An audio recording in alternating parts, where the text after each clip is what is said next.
હું કુંજલતા દેસાઈ, ઓડિયોલોજિસ્ટ અને speech therapist છું. સ્પીચ થેરેપી મોટી ઉંમરની બાળકોમાં, પ્રૌઢોમાં તેમજ વૃદ્ધોમાં પણ સ્પીચ થેરેપીની જરૂર પડતી હોય છે, જેના વિશે આપણે આજે વાત કરીશું.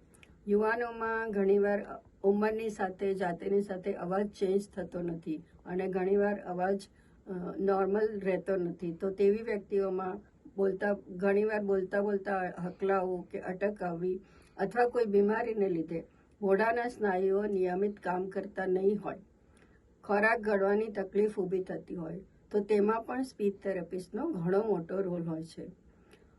ઘણીવાર કોઈ સ્નાયુઓની પરમેનન્ટ બીમારી, ન્યુરોલોજીકલ પ્રોબ્લેમ હોય છે, તો તેને માટે પણ સ્પીચ થેરેપીની ખૂબ જ જરૂરી હોય છે.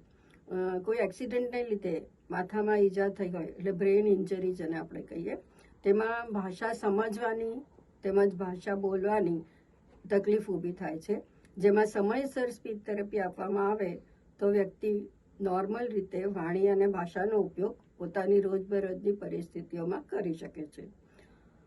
માટે કોઈ આવી વ્યક્તિને બોલવાની તકલીફ જણાય કે તમારા આજુબાજુમાં કોઈ આવી વ્યક્તિ હોય તો તેને જરૂરથી સ્પીચ થેરેપિસ્ટનો જલ્દીથી સંપર્ક કરવા કહેશો અને યોગ્ય સમયસર સારવાર મેળવવાની સલાહ આપશો.